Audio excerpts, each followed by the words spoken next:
Bonjour et bienvenue sur la parenthèse d'un trio dans la nouvelle série Danser par vie. Nous allons commencer aujourd'hui avec un verset que je voulais partager avec vous qui se trouve dans le livre Hébreux au chapitre 10, verset 36. Vous avez besoin de patience afin que, ayant fait la volonté de Dieu, vous receviez ce qui est promis.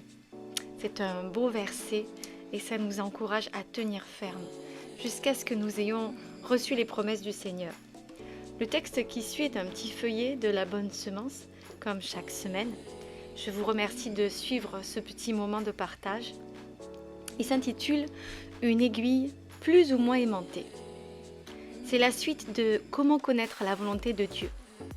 Je me souviens d'une petite expérience faite dans mon enfance.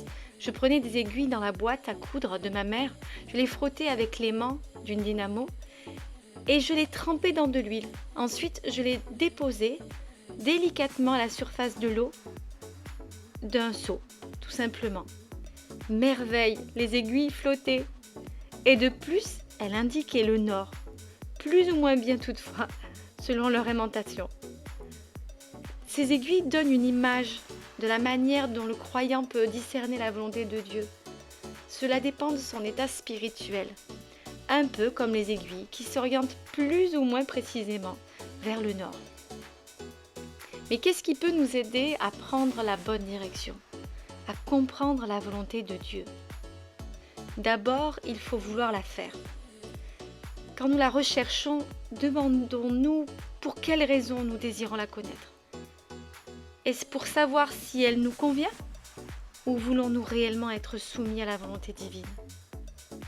Notre manière de penser, de raisonner, d'apprécier dépend de notre attachement à Dieu et à sa parole, tout simplement. Plus nous lisons la Bible et plus nous prions Dieu, plus nos pensées deviennent conformes à la volonté de Dieu. De ce fait, le croyant est ainsi transformé dans sa manière de raisonner et de choisir.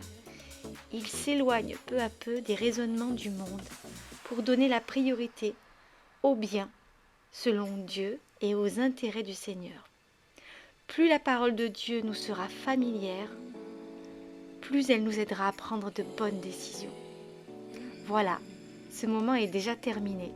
Je vous remercie de l'avoir suivi. N'hésitez pas à partager, à liker, à commenter. Je vous dis à la semaine prochaine.